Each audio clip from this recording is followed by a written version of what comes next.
All right, welcome to the Outlaw Radio Show. We are back from our summer break.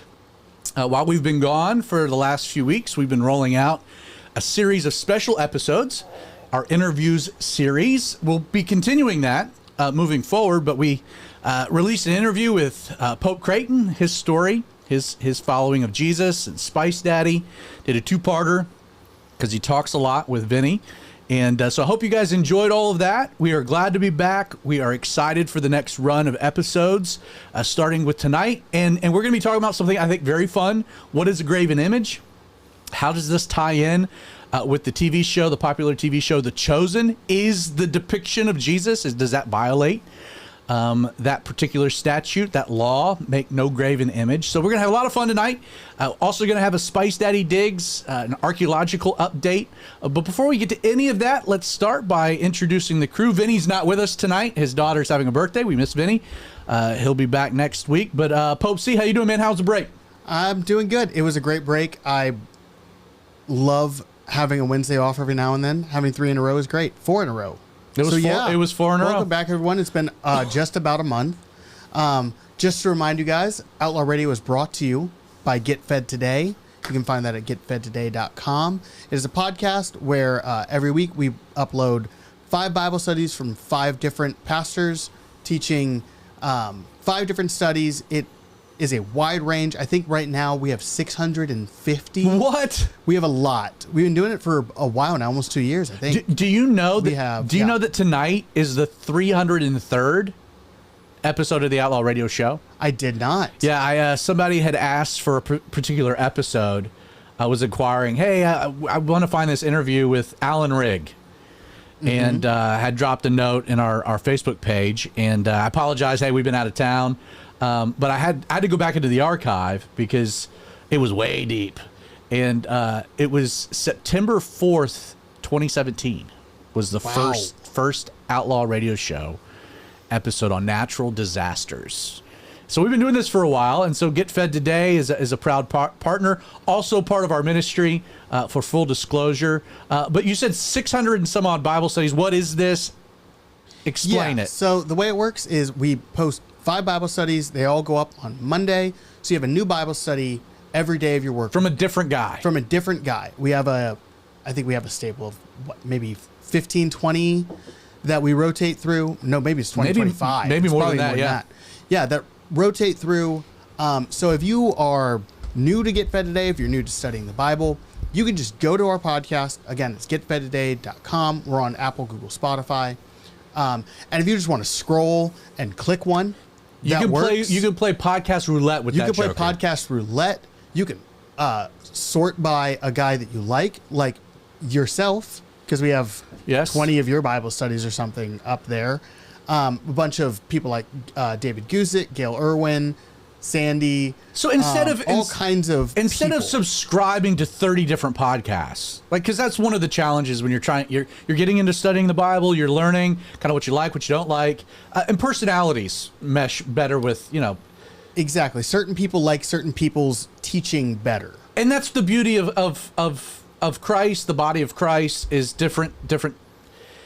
You can find what you connect with. Yes. If you listen to a Bible study and you don't like the way they teach, listen to somebody else, because they will teach differently. I like this one guy that teaches at Calvary 316. Hey, let's introduce Spice Daddy, who's just jumping right back in. Sorry, I just had a thought while we're talking about this. How's it going, my little pepper poppers? There's this one guy that teaches every once in a while you're gone at 316. When are we going to get to hear him? He usually teaches us like some sciencey stuff, but what exactly are you referring to? Because I don't know how you find Creighton Vaughn's Bible studies. They should be archived. They are archived on the Calvary 316 YouTube channel. Yeah, if you wanted to see me teach, we have one archived on our live streams from last year, and one from 2 weeks ago, 3 weeks ago. 2 of the greatest Bible studies you'll ever listen to. From Creighton. Hey, if you want to know what I think of the entire Bible, literally from Eden to Great White Throne Judgment, listen to the Bible study from 2 or 3 weeks ago. I did have, the week, so you taught, and then I came back and taught, and then we took a sabbatical week. That week that I came back, I think it was the 29th of June, Steve, who's one of our newer elders, was going to be doing the welcome for that morning, but at the last minute, I ended up doing it. I kind of pulled the plug because we were going to do communion, and I wanted to open the service. But Steve came up to me afterwards. He goes, I had a great intro for this morning. I said, what was it? He goes, I was gonna get up there and say, welcome to Calvary 316. Glad you're here. We've been coming to this church, Debbie and I, for about 10 years, and we've gotten through about a third of the Bible, give or take, with Pastor Zach. But last Sunday we went through the whole Bible with Creighton. I said that would have been a good intro, but you didn't get to. So it was a good Bible study. It's on our YouTube page if you want to watch it. The audio isn't great because of some technical issues, but the Bible study is kind of good. It's there. It's there. It's good. Yes. I enjoyed doing it. It was a lot of fun. No, it's wonderful. Please like, comment, and subscribe. This video, it supports what we're doing. We're trying to, me and Justin work day jobs. We're trying to get that. Grow the not platform. work day jobs at some point. We're trying to grow. Liking, commenting, and subscribing is the easiest way to support what we're doing here. Yeah, just if you think how enjoy many it, or if pepper you just want to help, let us know. Just think how many pepper poppers we could have if I didn't have to have a day job. Dude, think of all of the content we could make. We could make a golf channel.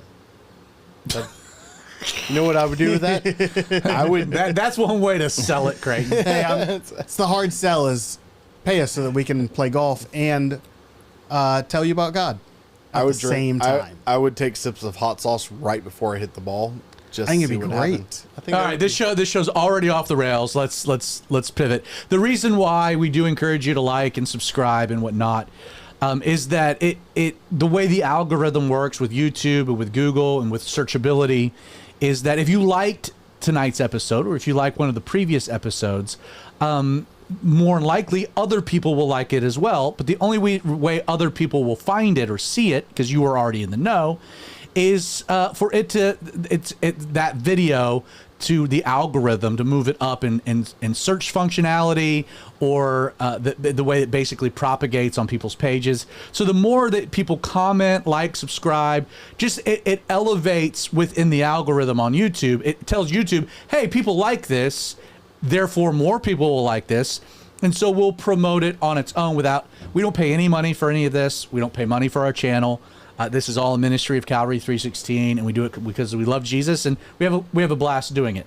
But it is a way of kind of working the system by raising your visibility. That's the word I was looking for. Yes, the more that people see what we're doing, the more people will see what we're doing. Yes, and so I think we're doing something fun, unique, that edifies the Lord and is a blessing. And I know that because of your feedback and the just the overall blessing that I know that Outlaw Radio has been to People folks. have told us, yeah. Yes, for sure. Let's dive right in. I made mention right before our summer break that one of the new things that we're going to be doing is giving these guys individual segments that's kind of their own that they can roll with. Creighton, who loves science, and if not for pastoral ministry, would have been a science nerd. Yes, still am a science nerd. still Would have is- gone into it in some way to make money. Some way to make money. But Creighton, once a month at least, will be doing what we're calling IFs, intersecting faith and science, cool observations about things, scientific things, and how it reveals the Lord. And if you find that interesting, you'll love those. Justin made the decision out of high school to spend a lot of money, time, energy, effort, resources to be an archaeologist. He has a degree in archaeology. He is very knowledgeable when it comes to these things and is plugged into still the archaeology community, the community of archaeologists. And so we're launching a segment. We had one before the break. The first thing back here is we're calling it Digs. Spice Daddy Digs is what we're calling it. And so here we go. What's going on in the archaeology world, how it points to the Bible, how it substantiates Scripture. Give us a nugget, something fun to think about. Yeah, so I kind of went through and every now and then I try and get the latest stuff, but as with archaeology, you kind of study the past, so it's slow moving. So a lot of the reports and stuff that you see is actually probably a year or two old. But one of the most recent things that you see in media now is in the City of David dig. Can I ask you a quick question about yeah. that? Because I think that's an interesting. I've never heard that before. So, archaeologists, they'll be on a site, and a site would be like what? Like what within Israel? So a biblical site. Israel, or even here in the U.S., a lot of times you have to send an archaeologist to do a survey before you start construction on anything, and it's not to necessarily save things; it's to document what was there underneath. And oftentimes in Israel, it's a small country, and That has a lot of history. A lot of history, and the City of David, for example, was they were expanding a parking lot. And so they have to send in archaeologists to do surveys. Just real quick, for those of us who are geographically challenged, you are drawing a distinction between the City of David and the City of Jerusalem proper. Because when you say City of David, I generally think of Jerusalem. That's a great question. Yes. So yes. the City of David is, biblically speaking, separate from Jerusalem, but it's only about 100 to 200 yards outside the city walls. Justin, if you mind, let me give you a little geography. So you have, think about a V shape. It's Mount Moriah.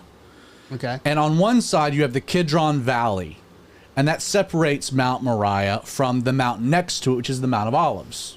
So most of the picturesque views, the panorama views of Jerusalem that you'll get with the Dome of the Rock, the Temple Mount, are taken from the Mount of Olives across the Kidron. Great little restaurant up there where you can eat falafel and shawarma up at the top of Mount Olives. What's the valley on the other side? I'd say, what would that be, the western side? There's another valley. I'm trying to think of it. I don't remember the name. Maybe the of Valley it. of the Doves. I know the Valley Yeah. of the Doves goes back down towards the Dead Sea, but so there's these two valleys, and that is Mount Moriah. The original city, the enclave, Jebus. So there was Salem, Genesis 10, which goes back to Melchizedek. We don't know much of anything regarding that. But by the time of David, you had Jebus. The Jebusites had settled, had built a fortified city because it was elevated during the time of Joshua, the judges.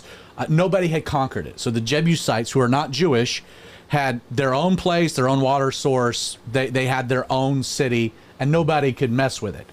But it was towards the bottom half of this mountain, okay? So that bottom third was the city of Jebus, which would become Jerusalem because David would conquer it.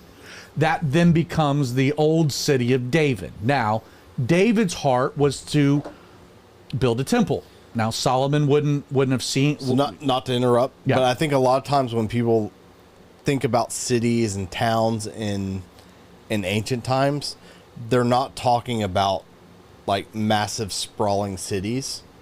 I don't know if you... They're very small. Very small. When you're talking about city and stuff like that, they're talking about basically city square size stuff. Yes, So that's stuff a in the great median- distinction. Yeah, and most of your modern towns here in the U.S. and I assume in other places, it's not the sprawlingness of that city. Like Atlanta stretches Hundreds of miles. hundreds of really, yeah. miles. No, I'm talking about downtown Monroe or downtown You're Winder. talking Old West city. Yeah, just a city. It is it's just the things on the main road. Right. So what we That's the call city. cities, they're more like towns or villages. Well, of I'll that give you road. a good example. So we just had the British Open this past week, rural Portsmouth or whatever. There's the town, and they were at one of the specials related to the golf thing. They had the original old walls that date back to the 11th century or whatever. This is Northern Ireland, but it's a mile walk. Around? Yeah, just the whole wall of the ancient city is just a mile in circumference. So, as an example, now the city's grown out beyond that, but the walled city was for protection. So Mount Moriah, the bottom half of it, was basically the Jebusites, and then became the old city of David. But David wanted to construct a temple that would require a footprint above the city. The top of the mount is where the temple would get built. And then Solomon would come in, expand the construction. Solomon would lead Israel into its zenith, Jerusalem its capital, would reflect that. So there would be a lot more construction, Solomon's temple, etc., which ties into a little bit of what you're saying. So as far as the geography goes, the temple was above the city, and then the city begins to grow up kind of around the temple structure. And Gotcha. whatnot. But there's a hard geography to Jerusalem that you can't expand beyond, and that's the valleys that designate it. So there is a defined portion of Jerusalem. And by mountains, like Mount Moriah, Mountain of Olives. It's a hill. It's a hill. Yeah, like Stone. Think of Stone Mountain if you're local. And if you ever make it out to Jerusalem and you say, "Oh, I'm going to hike to the top of the Mount of Olives," it looks like it's flat, and then you round this little curve on the road, and it's very steep, straight up. It is steep. Yes, it very much. Anyway, is. I would love to go to Jerusalem one day. I've never been. You will one of at the one days. point. One Yeah. day. And Mount of Olives might be split in two by that point. Yeah, but- I mean, at some point we're all going to go yeah. there. At some So if you're looking from the Mount of Olives towards Jerusalem, off to the left is the city of David. Yes. A little small area, about the size of a parking lot of a Walmart, or less than a Walmart parking lot. which in the South is very large. Yeah, very large. So it could, I don't know, maybe the old city of Jerusalem and all the city of David could fit in a Walmart parking lot. The old city, especially if it borders a Sam's Club. Right. And so you got this small little area, and what's cool about the discovery, I was there, so I got my degree from Tel Aviv University, master's degree there, and so I got to go visit these sites. Shout out to the Fighting Jews. That's right. Tel Aviv Pioneers, I played football for them. Go Pios. And so I got to go to a lot of places, go under some of the tunnels in Jerusalem that normal people couldn't go through and stuff like that. Got to go into the city of David and view the current dig that's been going on for a long time. And so I haven't been to the city of David since, I think the last time I was there was maybe 2018, maybe. But the last time I actually had pictures It from was there, BC before COVID. right? It was, yeah. But the last time I have pictures where I actually got to go look at the stuff there was 2013, and I'll show Creighton and Zach some of the pictures. Where they're at now and where they found this is probably about 20 to 30 feet below where I was before. Now like explain into the earth. explain into how that this, yeah. works. So- and we're running out of time, so we got to Right. make this quick. I'll make it quick. So archaeology is a destructive science, And we right? could throw that picture up here. Our goal is, as archaeologists is to document. Not everything belongs in a museum. That's just impractical, right? And so you start digging. Maybe you're surveying for a parking lot. You find some stuff. You dig a little bit more, find it, document it, take pictures, throw it in the garbage or throw it down the hill, whatever you need to do. Take the important stuff, document it, write reports. And so this has been going on for a long time in the city of David. And so recently they I think sometime in late 2024 they found a section of the old city walls that were expanded during the times of Solomon. That's awesome. Yeah, and so This is 2 Samuel time period. right, and so the picture you're wild. seeing seeing on screen right now is part of this wall, and it probably just looks like a bunch of rocks that are piled up, and that's basically all it was. It was a defensive wall to expand the outer defenses of this wall. And what's interesting is you find the walls and you can match those with the destruction of the walls that you find from the Babylonians. Put the picture up real quick because just as an observation, yes, okay, pile of rocks, whatever. But archaeologists, as you're digging through, Yeah, you find stuff other than rocks. well, So- but even then it becomes evident that okay, this is not a pile of rocks that would have naturally occurred in the wild. oh yeah, obviously. But what's nice and how they can date, Yes, there's not a bag of Yeah. Quickcrete, but it's very evident. but how This they was can date man-made. It was Right. intentional. and how Right. they can date it and how they date it back to this time period is style, but also they found some like Babylonian stamps and stuff like that they can date it to where if we found this stamp here, this has to be from this time period or earlier to date that, and that comes Which is from, so cool. That comes from that time period of about plus or minus 1000 BC. So Which again, so David took over the city of Jabus, becomes the city of David, becomes Jerusalem, city of peace. David wants to build the temple, isn't allowed to. God doesn't let him. David does some fortifications, but it's Solomon that really takes Jerusalem to that next level. And then King Uzziah does some renovations, Hezekiah does some renovations, but like Solomon is credited with the pure formation of these outer walls, defensive mechanisms, and the expansion of Jerusalem proper. And what this those walls date to Solomon, probably. And what this correlates to me, especially in today's modern news cycle, where you see a lot about the Palestinians, and there's no evidence for Jewish people. They're saying they're occupying land.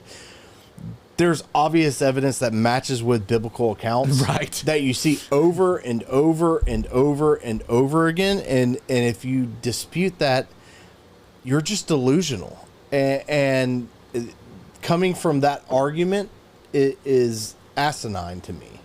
And well, you're going into it with a prejudice right from the beginning. I am, but no, I'm talking about the other people. Oh yeah. It's definitely that, but at the same time, like, evidence upon evidence upon evidence upon evidence that the Jews have been there for thousands of years. Right, yeah. And you come and say that they're occupying the land and not returning to the land of their forefathers is it matches biblically, which is then awesome. Very cool. Then goes to eschatologically to it's a what big we word. believe. Yeah. Only used by an archaeologicalist. Right. and I find that interesting. So the small things like a wall that you find in the middle of just outside of Jerusalem can kind of point the way towards Jesus and the veracity of the Bible. And awesome. I find that awesome. Spice Daddy Digs Part 2. There you go. We ought to come up with some graphic of you just digging a hole or something. That'd be great. All right, I want to talk about Graven Images. I want to talk about The Chosen. Let me give a little background to this. So when I first, when The Chosen came out, this crowdsourced, crowdfunded, very cool TV show about Jesus, his ministry, the life of Jesus. I when it first came out, I watched like half the episode and was like, I can't do this. And then it was a good friend of mine, Josh Brown, that was like years later was like, hey, you should go back and rewatch this. There were a few seasons in at that point. Get beyond like it being biblically accurate to the minutia. Move away from chronology. Try to see what they're doing with character development. And I was like, all right. So my wife and I, Jessica, we did, and I did. After about 6 or 7 episodes, I got it. I was able to move beyond some of my problems with it, which still remain, but so be it.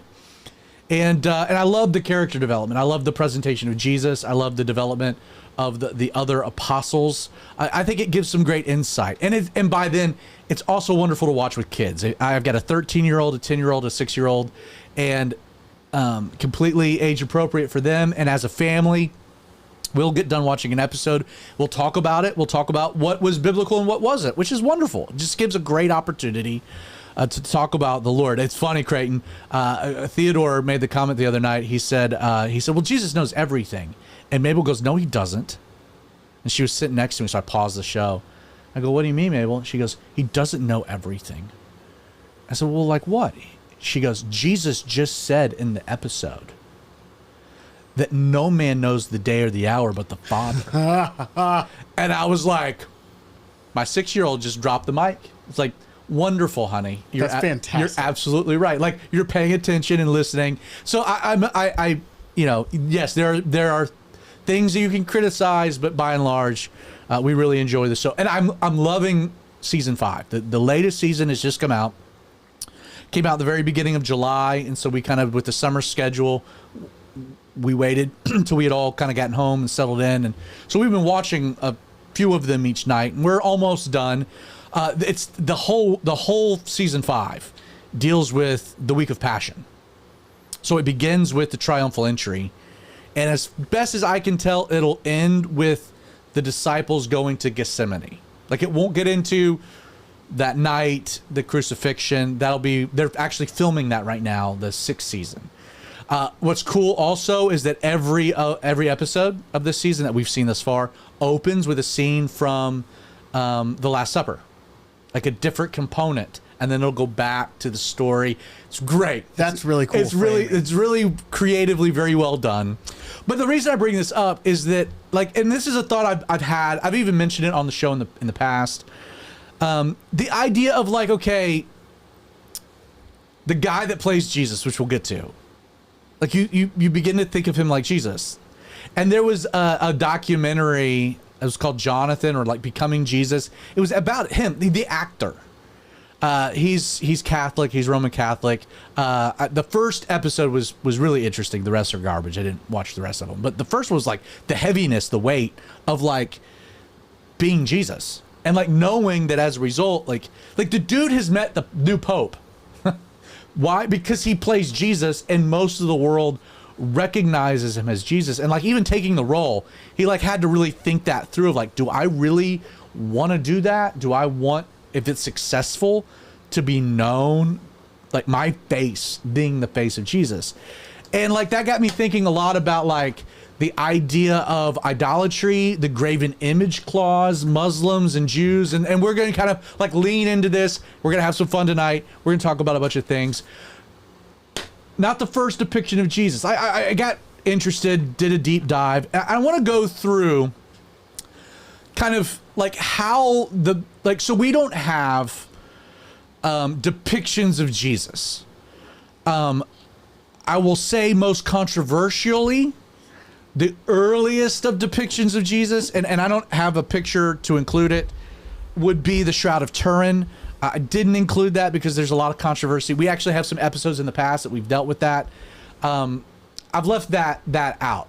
Artistic expressions, because if the Shroud of Turin is real, it's not artistic expression. It's the X-rayed captured photo of Jesus in the moment of resurrection is what the Shroud of Turin would be, right, Justin? Yeah. Yeah. If it is indeed real, that is what it is. Not an artistic expression. That would be the actual face of Jesus, which is its own thing. And I would refer you back into the archive. You can go to outlawradio.live, quick link to the YouTube channel. Go to our podcast. If you go to Outlaw Radio... It's a great episode. I went into the episode absolutely thinking it was bunk and ridiculous. And I left thinking, might be something to it. You can also go, if you go to outlawradio.org, I know that because I did it today, and you just click the podcast button. It'll, boom, put you to Apple Podcasting, and you can scroll through all of the episodes, which is very easy to find the audio of episodes. So early on, so like Jesus, there was no like, Jesus didn't sit down for an Olin Mills like family photo. Like no glamour shots. There was no glamour shots of Jesus. Didn't sit down. Like he could have had but he was a humble man, no money. So there's not an actual like picture of Jesus. And the early disciples, like there's no recorded thing of them documenting. The Bible says that there was nothing of his physical appearance that would draw attention. He was probably a 5'2" Jew. Like there was nothing notable. He wasn't 7 foot tall. He didn't look like he was European. He didn't talk with vibrato. Like he didn't have a halo. He didn't glow in the dark. Early Christianity really was cautious about any type of physical depiction of Jesus because, well, they were a persecuted class within the Roman Empire. And so most of the depictions of Jesus were secretive. They were more symbolic. In fact, the very first, the earliest documented artistic expression of Jesus comes from the catacombs of Priscilla, which was in Rome, 2nd century. We've got a photo. We'll throw the photo up there. And if you'll note, like Jesus appears youthful. He's beardless, which again, Jesus wouldn't have been. Most Jews of the first century would have had a beard because you're not shaving every day. You'll note he's in a tunic, which is the customary Roman, Greek Roman style, probably not what Jesus would have worn. But he kind of resembles a Roman philosopher, a shepherd. This is in the catacombs. Catacombs were like the group sarcophagus, the burial sites. And so you can get back off the picture. But this was like, again, they would present Jesus in like real generic kind of terms. Like, again, simple things. In that photo, he was the good shepherd. The next example, the second earliest, is the Dura Europus. This is discovered in Syria, the year 235. It was a Syrian church, which is very early on in the spread of Christianity. Again, it shows another fresco of Jesus. Again, survived a long time. But this is actually Jesus. You can put it back up. This is Jesus walking on water. And Creighton, I'll tell you when you can take them off. You put them up, I'll tell you when you can take them off. You can take it off. But the idea is that it just kind of blended together Greco-Roman, Christian myths. So those are like the two earliest depictions of Jesus. Not a lot, just because of the time period and just the pressure what Christianity was dealing with. Now, society changes. In fact, society really changes with Constantine, the Edict of Milan, 313. What makes that notable is that Christianity goes immediately overnight from being a persecuted class to being like the state religion of what is kind of a dwindling Roman Empire, but still the Roman Empire.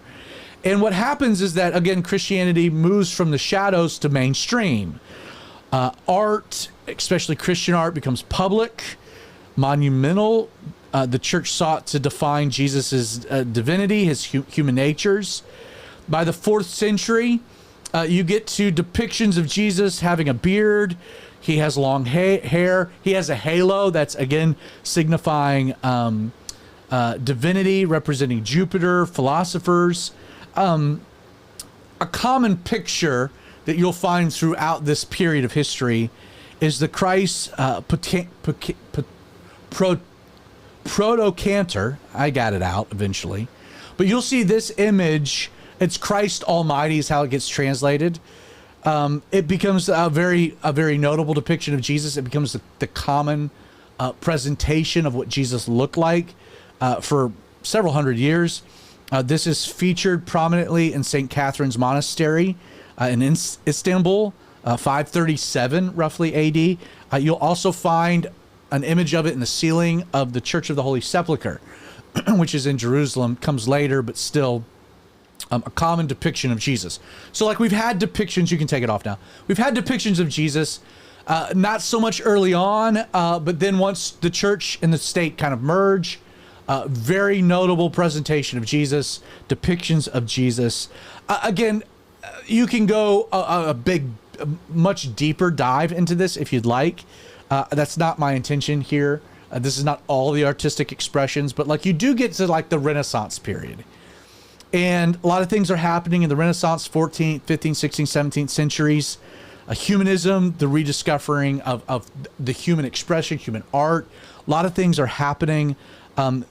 You begin to have individual depictions of Jesus that emphasize not just divinity, which would have been the earlier depictions, but his humanity. Great example of this, famously, Leonardo da Vinci, somewhere between 1499, 1510. Salvator Mundi, we can put that up. A very famous depiction of Jesus. Looks like he should be in the 90s grunge band. He does look like he should be Three Doors Down, the lead singer of Three Doors Down. But this is, again, Leonardo da Vinci, his presentation of Jesus. And so, again, we kind of go from, a very Romanized Jesus to a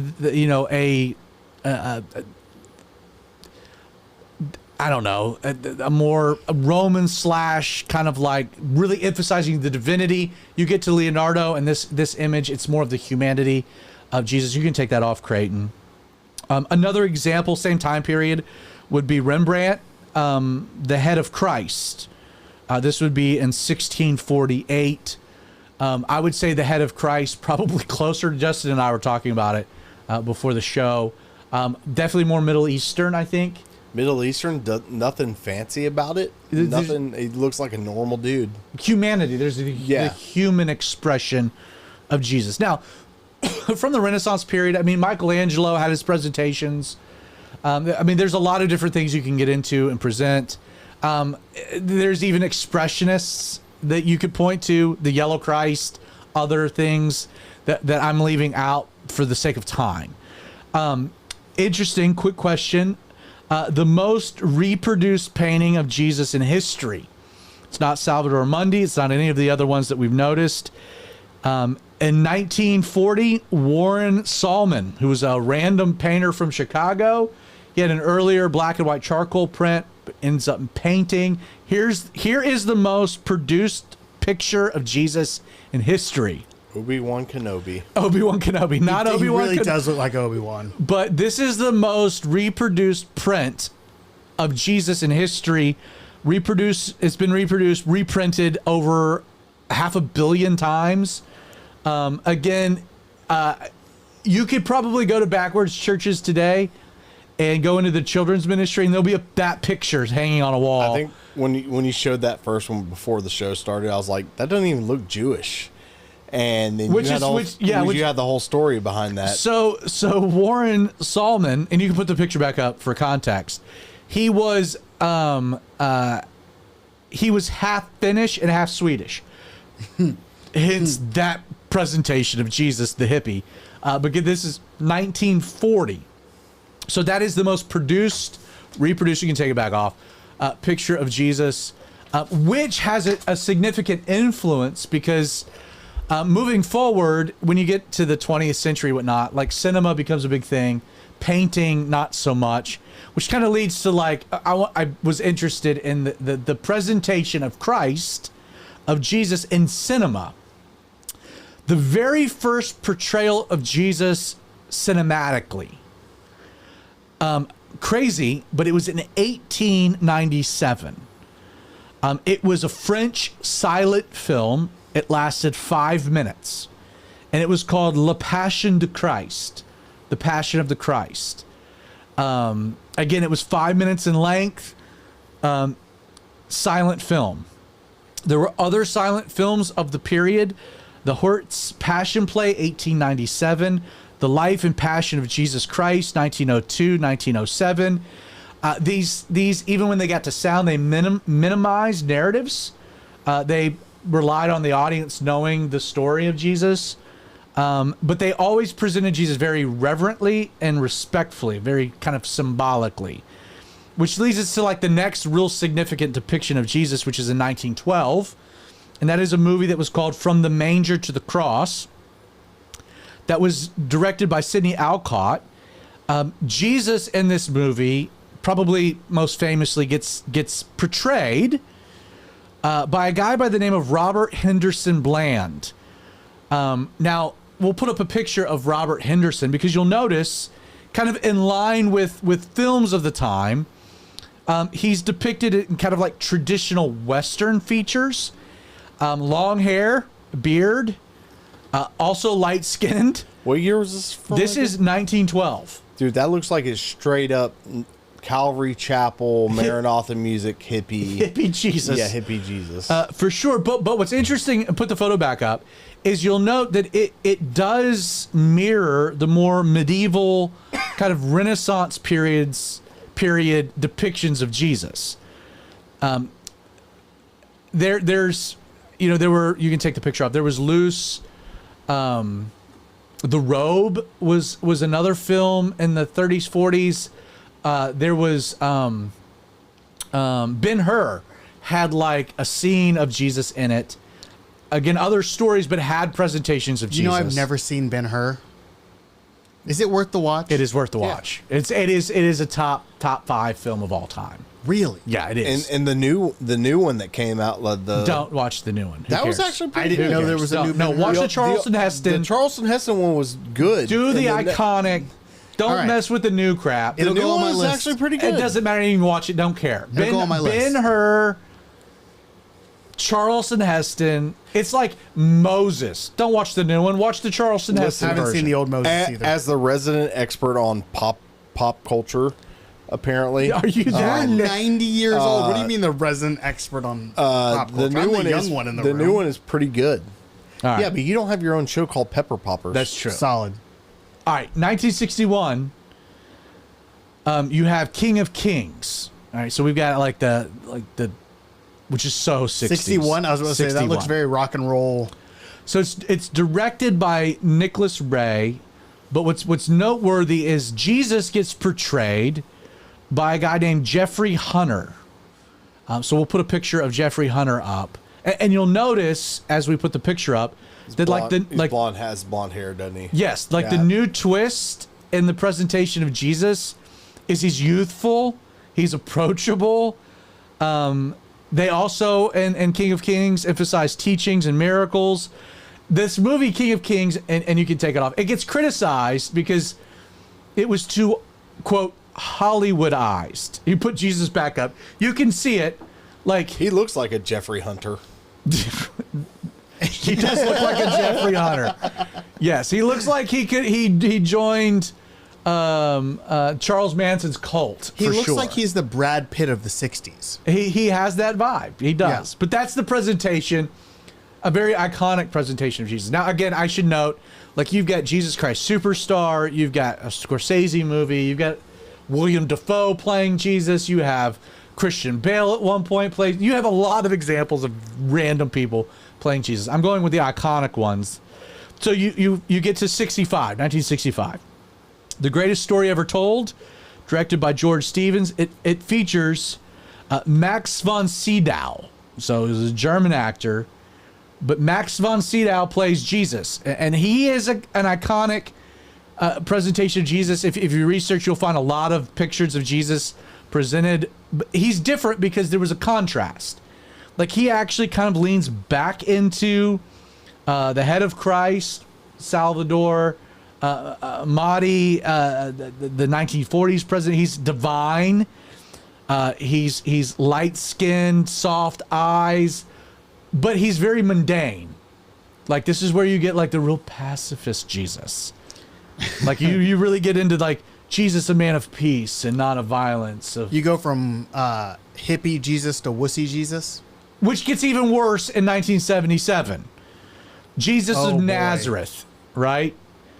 Which was a TV show released first in Italy and then in England, and then it came to America. This is like one of the most famous presentations. For man shall not live by bread alone, but by every word that comes from the mouth of God. Like, again, thick British accents. That's Jesus. That's Robert Powell. Again, iconic Jesus. 1979, you had the movie Jesus, very creative, but they marketed it towards evangelicals. They used the Gospel of Luke as the script. Brian Deacon is Jesus. They say that this was, at the time, the most historically accurate presentation of Jesus. They have olive skin. I can't help but notice everybody in the picture, other than Brian Deacon, looks more Jewish than Brian Deacon. Yes, well, they filmed it in Israel. That was like the big twist. Hey. It does become the most translated film in history by 2003, which was the latest stats I could find. There were 5 billion viewers of that movie. That's the famous movie that they were going around Africa, setting up screens, showing Jesus, the Jesus movie. Very famous. And then you get to 2004, Mel Gibson, Passion of the Christ, Jim Caviezel. I remember going to that movie in the theaters and hearing people cry. Oh, it was gnarly. Yeah. It was gnarly. We could put up a picture of him. That's the not rated R picture of him. Another movie that I have not seen. You've never seen The Really? Passion of the Christ? No, I've never seen Passion of the Christ. I remember when it came out, and I was Are you even a Christian? middle school, I Okay, think, when so- it came out. so- and my parents owned a copy. It was rated R. Yeah. So if you were like against rated R movies, it puts you into a quandary. My dad. Yeah. Because My he was mom. like, you can never watch rated R movies. And it was like, This one's about Jesus. this is a rated R movie about Jesus. What do we do? But I even remember there was a debate at the time. And the debate about watching The Passion of the Christ dealt with idolatry and graven images. And do we want this being presented? Like, do you want to be thinking of this actor? And it became a thing because it grossed over 600 million. It was like the most popular movie of all time. I've absolutely heard it's worth a watch, and it has been on my list for 20 years now, and I just haven't gone back and checked it out. I'll have you come over and watch it with Quincy and I. It's I intense. think I actually love that idea. Yes, I'll have you and my 13-year-old son watch the rated R movie about Jesus. Can I be there for that? I just want to. Yes, watch sure. I'm going to watch them. We're going to have an watching Outlaw the movie. Radio watch party for Passion of the Christ. Passion of the Christ. Like Science Mystery Theater 3000 will just be our silhouettes commenting on it. I think it's a great idea. And then you got The Chosen. We can throw the pictures of Jonathan Rumi. the newer presentation. A lot of people today will think of Christ like that. Now the question becomes, like, does this violate the Graven Images Clause? So, and we're going to turn to the scriptures for a second. I want to read a few passages. So, 10 Commandments, Moses go up on Sinai, comes down, and God spoke all these things. Exodus 20, I am the Lord your God who brought you out of the land of Egypt, out of the house of bondage. You shall have no other gods before me. Commandment 1. Commandment 2, you shall not make for yourself a carved image, any likeness of anything that is in heaven above, which would be Jesus, or that is in the earth beneath, or that is in the water below. You shall not bow down to them, nor serve them. For I, the Lord your God, am a jealous God, visiting the iniquity of the fathers upon the children to the third and fourth generations of those who hate me. Go later on into the chapter, you get down to verse 22. Then the Lord said to Moses, thus you shall say to the children of Israel, you shall see that I've talked to you from heaven. You shall not make anything to be with me, gods of silver or gods of gold. You shall not make for yourself an altar of the earth. You shall not make for me. You shall not sacrifice on it your burnt offerings, your peace offerings, your sheep, your oxen, and every place where I record my name, I'll come to you and I'll bless you. And if you make an altar of stone, you shall not build it of hewn stone or cut stone. For if you use your tool on it, you've profaned it. Nor shall you go up by steps to my altar, that your nakedness may not be exposed to it. So like right from the beginning, 10 Commandments, graven images. No physical presentation of God. Not just that, like even the altar of God shouldn't be made with man-made things at all. Like keep your grimy little fingers off of God, his name, and the presentation of his likeness. Now, like early on, the children of Israel totally mess with that, right? Moses is going up and down from Sinai. At some point he goes up, chapter 32 of Exodus. You're looking at me. Okay, it's because, so when I taught, and this is one of the stories I talked about, if I'm not much mistaken, we're talking about like 40 days between the story you're about to tell and God speaking to all of the people of Israel audibly and saying, hey, don't make a graven image of me. 40 days 40 that days, Moses is gone. 40 days from leaving Egypt. Is it 40 days from leaving Egypt? They get to Sinai. And then the timeline on Sinai is that Moses is going up, getting stuff, coming down, delivering stuff. Going up, getting stuff, coming down, delivering stuff. Mm-hmm.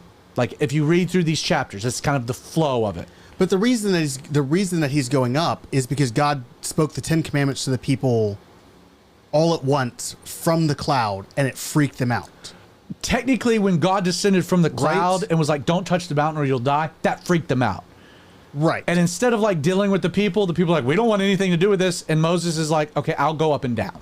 Right. And then we have 40 days to the golden calf. Right. There's other things. There's a bunch of things going on. Cool. Moses. When the people saw that Moses delayed coming down from the mountain, we don't know how long he was there. He'd been up there for a little while. The people gathered together to Aaron and said to him, come make us gods that we shall go before us. As for this Moses, the man that brought us up out of the land of Egypt, we do not know what has become of him.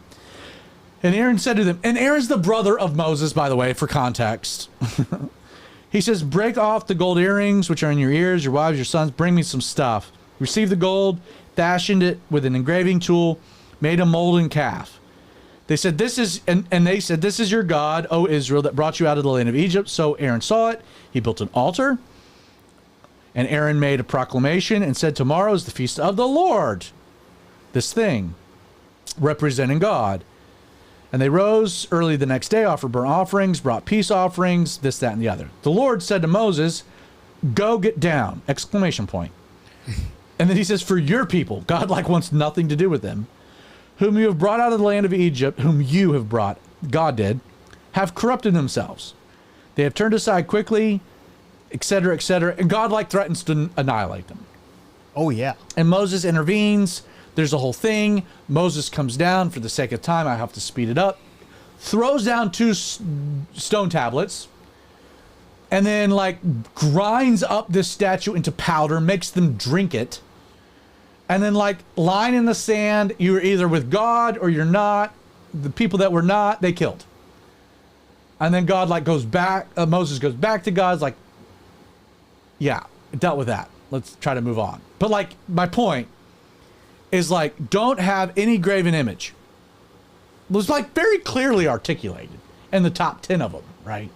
Gets enumerated on later on. You can go to Deuteronomy. More things are stated. Deuteronomy also talks about like greater consequences, like generationally if you disobey this, et cetera, et cetera. Like God made it very clear, no graven image, no physical depictions of himself.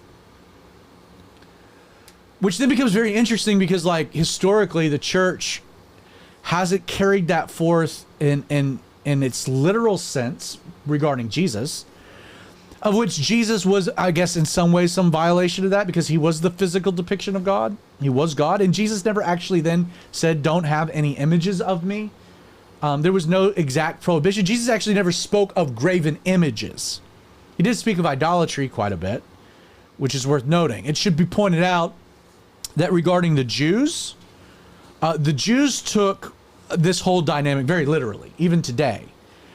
There is no physical presentation of God in synagogues and Jewish artistic expressions.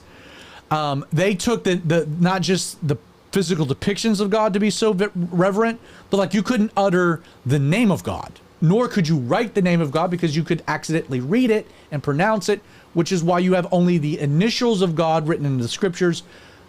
Case in point, in the Old Testament, if you see capital Lord, we think that's Jehovah, Yahweh, YHWH, but we don't know. They removed the vowels so you couldn't pronounce it. And then the scribes, holding it to such reverence, they would, when they got to the name and writing down the scriptures, they would leave quill and pen. They would take a ceremonial bath. They'd come back. They would write the name. They'd do the same. Then they'd continue on. So much pomp and circumstance, but again, a holy reverence to it. Jews, not to say like they're like entirely anti-art, but when it came to the depictions of God, very, very much so. Islam, even crazier. So you have this concept called shirk, S-H-I-R-K, which is the crime of associating partners with Allah. It is considered to be a very major sin in Islam, which they would claim to be a continuation, seed of Abraham, etc., just through Ishmael, and not Isaac. Muslims are very concerned that the visual depictions of Muhammad could lead to the veneration of the image itself, which would be then akin to idol worship, which is extremely forbidden. That stems from Allah's oneness, the monotheism, the Tawhid. So they reject any physical depictions of Muhammad to avoid idolatry. And when I say they avoid that, there are like some very extreme examples of how violently they take this. They don't avoid it. They force everyone to avoid it. Nobody can do it. There are significant terroristic acts. Well, a great example of this is the Charlie Hebdo attack. Hebdo, it was a French satirical magazine that, knowing this was the dynamic, portrayed Muhammad, and as a result, there was a terrorist attack on their headquarters. 12 people in Paris died. 11 were injured. It's like a serious thing, like to the point comically. South Park, if you're a fan of South Park. I did a little research on this, but like season 5, episode 3, which premiered July of 2020, of 2001. So season 5, episode 3, July of 01. So keep in mind, we were before September 11th and other things. But they had the name of the episode was Super Best Friends. And it had the Prophet Muhammad as a member of a superhero team with like Jesus, Buddha, and some others. Muhammad was depicted visually with like a flaming head. It was comedic. Guess what? Zero controversy. Not a word, not a peep. However, times change, culture changes. You get to episode 200 and 201 is what they're called, which was season 14, episode 5 and 6. This is April 2010. And so the plot of these two episodes, and Justin, when we were talking about this before the show, you made the comment like, I was not allowed to watch South Park. So were you aware of any of this particular controversy? No, I've only seen a few episodes, stuff like the Mormon episode or the couple of the other ones, but like the majority of South Park I've never seen. And they've done some very controversial things regarding Jesus, etc. But so these two episodes, because at that time there was this cultural movement of censorship. I'm pretty sure that the episode that 200 and 201 came out around the same time as the Paris attack, like maybe just after it. It was 5 years late. Was it 5 years later? Earlier. Never mind. I don't know what I'm talking about. It was 5 years earlier. I was actually surprised at that too. I thought that it was in response to that, but I guess not. No, but there was a lot of other like censorship regarding Muslims was a thing. So the plot of these two episodes was to revisit the Super Best Friends storyline, which would undoubtedly have Muhammad as a character. It would depict Muhammad, and in fact, like there was a plot within the episode where so many people would be offended about Muhammad being presented that a bunch of celebrities would sue the town of South Park. Like they were making fun of the censorship culture that was going on at the time, and they were warned not to do it. But they decided to do it anyway, and they were owned by Comedy Central. Like the creators even commented that like they wanted to take on censorship and they didn't care about any backlash. Now, in the episode 200, Muhammad's depiction ends up being censored by Comedy Central. His image is obscured by a black box that's labeled censored, and his name is bleeped. The next episode 201, Comedy Central overlaid a black screen and bleeps over entire scenes, including a speech about fear and intimidation that was not just about Muhammad, but was like about a broader thing. I didn't know this, but to date, Comedy Central streaming platforms still restrict Super Best Friends episode 201. Hulu, HBO Max, you cannot find them due to ongoing sensitivities.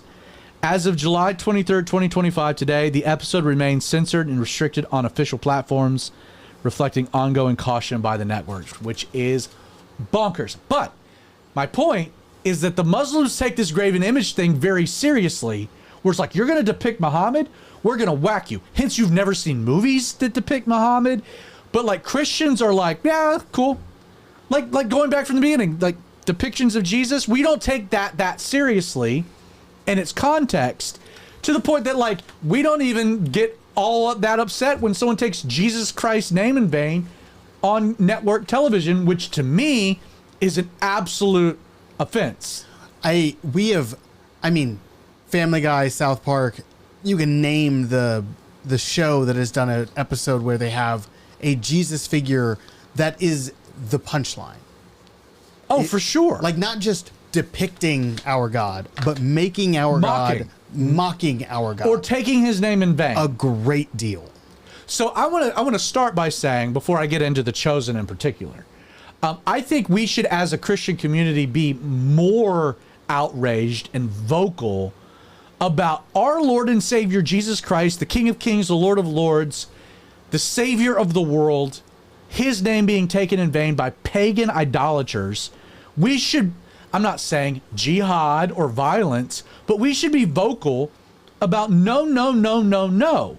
Like that is offensive to a huge number of people. So taking Jesus' name in vain, okay, truth be told, South Park went way over the line in what they did with some things with Jesus. Disgusting. I have big problems with it, which is why I'm not a South Park fan. Don't watch it. But do I want to censor them?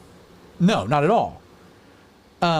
I think, and I think within Christianity, like, we can laugh about certain things. The 9-pound, 8-ounce baby Jesus scene from Talladega Nights with Will Ferrell, or the Jesus rocking a tuxedo T-shirt at a Leonard Skinner concert. As Christians, I think we can laugh. We don't have to take. I think sometimes we're too cavalier, and we should be more outraged. But what about the physical depictions of Jesus? So, your examination of what Jesus is saying in Exodus 20, a little research, three things I think we can all agree that God is like trying to protect. One, the Graven Image Clause is to prevent idolatry.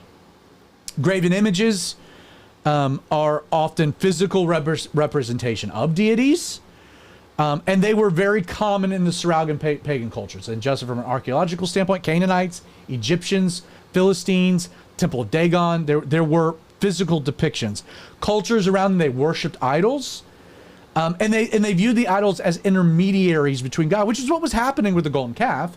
They still believed in the God that delivered them out of Egypt, but it was a physical connecting point to that God, which was a problem.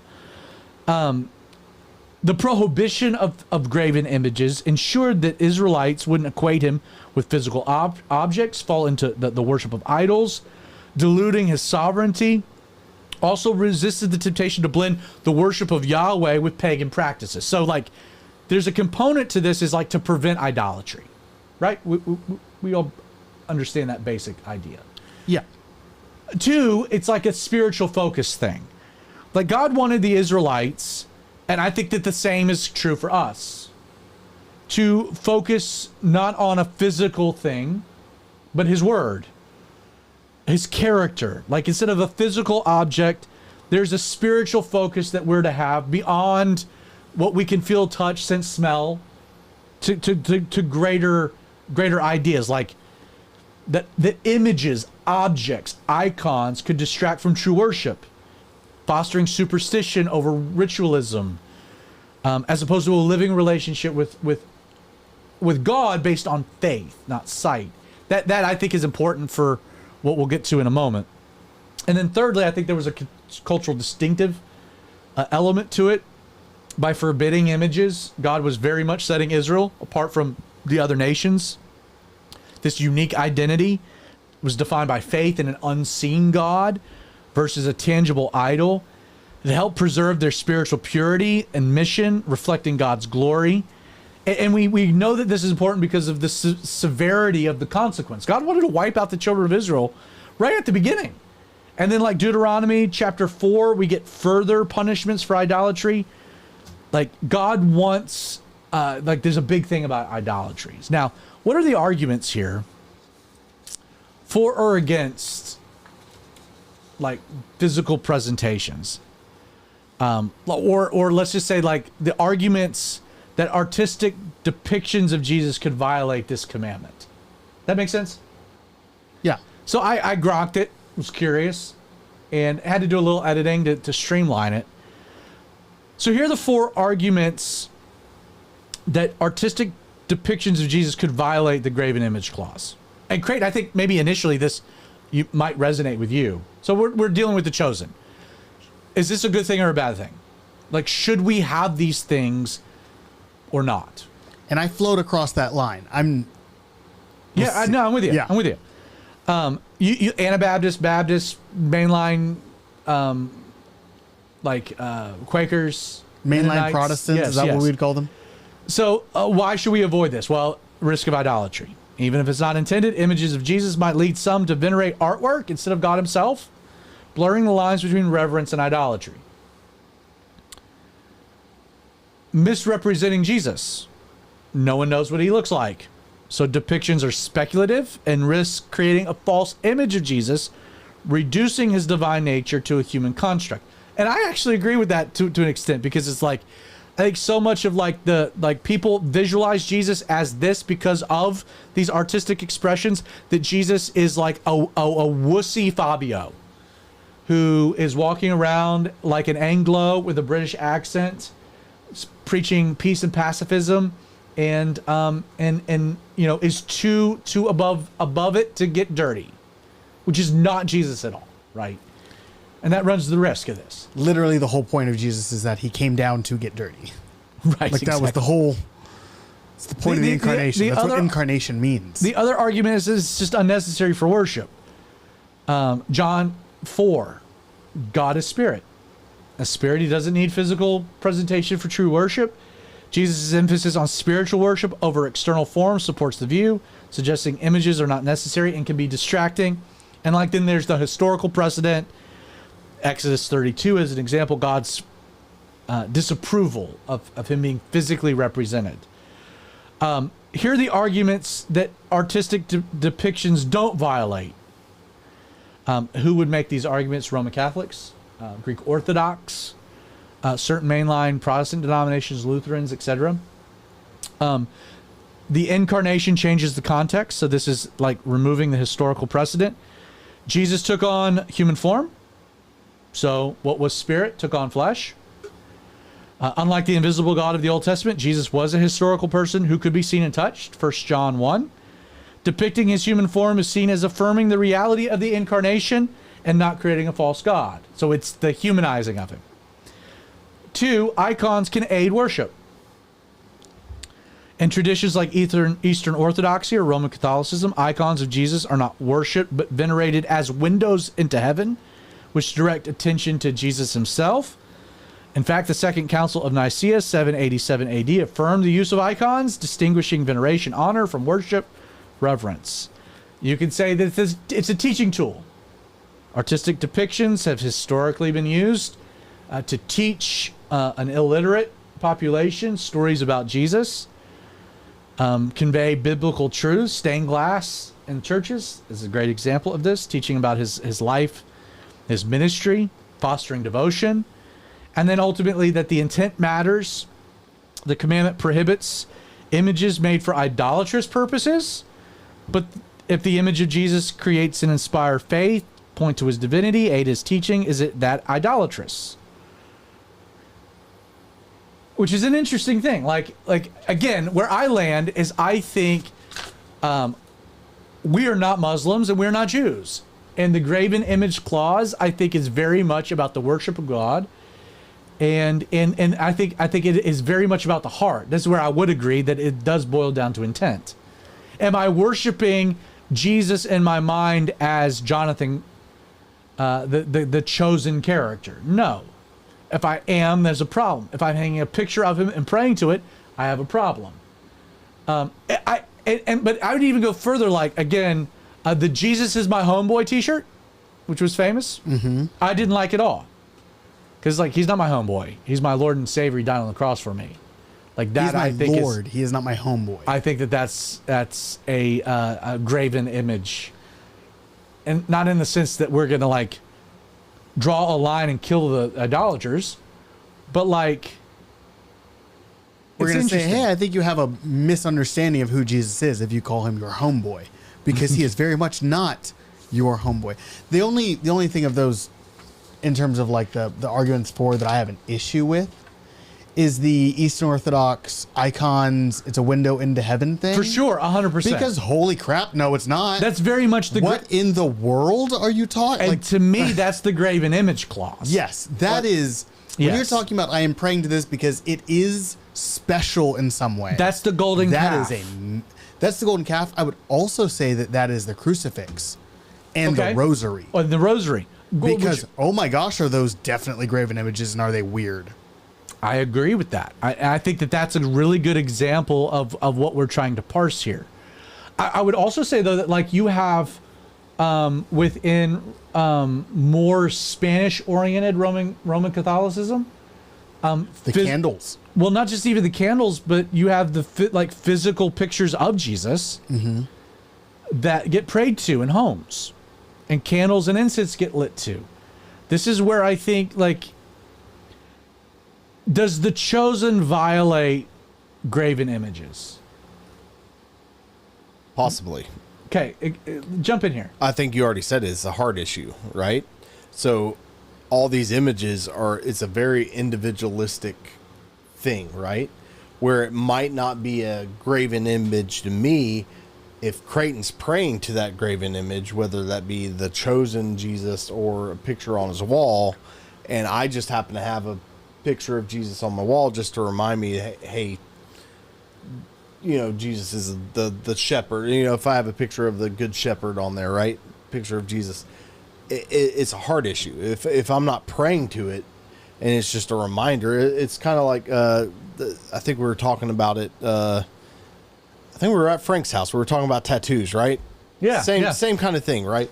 You put tattoos in 3 different categories, and maybe this might be another episode that we talk about. I should write that down. Yeah, you should write that down. I like that idea. But like it's a heart issue. What does this image mean to me? If it's just a reminder, if it's just something I enjoy looking at, I'm not crossing that line. But as soon as I step over that line and start praying to it, and that becomes my God, I mean, that's the line crossing. I mean, I think you can see that even with politics. You see a lot of, and I don't want to offend anybody, but the whole MAGA thing, right? Do I want to make America great again? Yes. Do I agree with a lot of the aspects of it? Yes.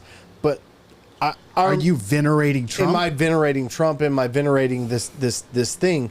That becomes a graven image. And the same thing on the left and things like that with the rainbow flag and stuff like that. Like, as soon as you create a graven image that you're worshiping, that you put all your heart into, that separates you from where your heart should be. I mean, there's a big difference between eating meat sacrificed to idols and sacrificing meat to idols, right? Yeah. That is the idea of that passage. That's the way I look at it. Okay, so let me throw a wrinkle here. All right. So we have this whole thing that happens in Exodus, right? And then right afterwards, what does God instruct them to do? Build the temple. No, get more specific. The Ark of the Covenant. Right.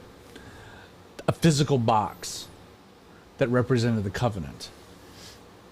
Like, to the point that box had power, and God cared a lot about what it did or didn't do, or where it was or wasn't. You know, it's like, and I think that this is where it's like, okay, the graven image, yes. But there are things that God has separated and made holy for reasons. So it's like, you could say, well, God only wants this to be a spiritual thing. Well, then why the Ark of the Covenant? Mm-hmm. Why the Ark of the Covenant? Because it wasn't there was a there are no physical representations of. Well, no, that's not. Do we have any indication that they were worshiping the Ark of the Covenant, though? No, I'm not. Or was it a part of? It was part of it, but my point is that there was a physical thing associated with the worship of God. Right. It was where God dwelt. So it goes back to a heart issue. For sure. No. Yeah. No, it definitely goes back to a heart issue. I'm not saying that on board with that. It's like those paintings of Jesus, right? Whether that be of that 1940s hippie Jesus, or you know, that there are some memes going on where this grandmother that had a picture of Obi-Wan Kenobi up on there because he looked like Jesus. Like, if it directs your heart towards God and not becoming God itself, I mean, it's a fine line. So it's a fine line. Yeah, and that's what becomes problematic. So, like, okay, like, one of the things I have a problem with, the cross. People wearing a cross necklace or placing significance to a cross. That is not our connecting point with Jesus. It is a connecting point with Jesus, but our main connecting point is an empty tomb. But here's the deal. Jesus never made the cross an icon, or an empty tomb an icon. Different Ark of the Covenant was. Like, again, my point, I guess what I'm trying to say, is that there are things that God does venerate and give power to. It's not an artistic depiction of Jesus. You can pray to any of that you want. It doesn't matter. There's no power to that. I think what within the conversation that gets lost is like people want to go to the extreme. Like, this is a problem. I have more of a problem with words, because what does Jesus exalt? Even like the name of Jesus has power, which is why like if I encounter someone and they get angry and they say Jesus Christ, I'll say like, he has nothing to do with that. I think you see. I'll make it awkward. What was that? Should be. What was that story? Yeah. I forget where it was in the Bible, where that group of, was it either Sadducees or Pharisees, went to go cast out demons, and they used Jesus' name. They're like, I know Jesus, I know Paul, Right. but who are you? Right. Like, There's still power, Yeah. but like, you're the wrong guy wielding it. right. Again, wrapping it all up, it's like people that get bent out of shape about The Chosen, and like, dude, we're not Muslims, we're not Jews, in the sense that we're taking this idea to an extreme, and even then, like, we're not so thin-skinned that we can't laugh about things that are funny or comical, even if it relates to our faith. Like, we're not. And I think that's what makes Christians different than the other monotheistic religions. There are people that are absolutely offended by Talladega Nights and that sin with Jesus being 9-pound, 8-ounce baby Jesus, or How I Met Your Mother, Barney making a reference of the 3-day rule related to the resurrection. I can laugh at myself. That's fine, because again, I understand what the graven image is and what it isn't, and so be it. But within that context, I would just like to see even that same crowd be more outraged about the Lord's name being taken in vain. And like, even oh gosh, well, it's God, and where are we taking, like, nobody, like, and why do you find people that will take Jesus' name in vain and they don't stub their toes and say Muhammad, Confucius, Joseph Smith, like, because those names have no power.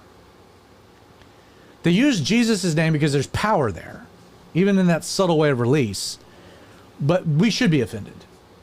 Some things we shouldn't. I think The Chosen's great.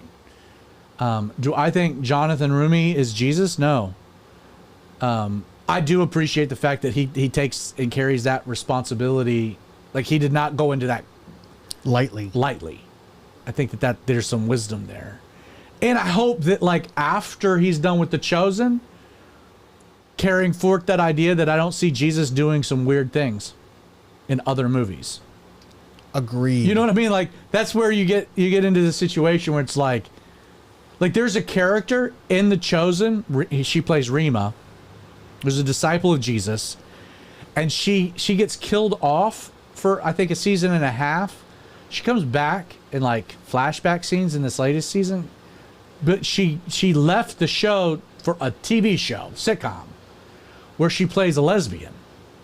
And like, I had big problems with that, because it's like, wait a second, you just portrayed Jesus, like a disciple of Jesus, and then you went and played this hedonistic aggressive lesbian character in a cop show. It's like the cop show failed, and now she's come back around. It's like, that, you know what? Like, these people need to be very careful. Choose a side. And what they do. You know what I mean? And their portrayal of so anyway. I've had enough. I've said what I wanted to say. Yeah. I hope you found it interesting, at least. I did.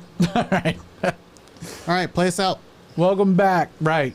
Hey, thanks for joining us tonight, the Outlaw Radio Show. If you're listening on our podcast, Apple, Google, Spotify, join us 8 o'clock Wednesday nights on our YouTube channel, outlawradio.live. You can also find us on Facebook. We stream on facebook.com/The Radio Outlaw. If you're watching, podcast it, man. Apple, Google, Spotify, wherever you get your podcasting. Like, subscribe, share, pass it along. We'd greatly appreciate it. With all that being said, may God bless you, and we will see you this time next week.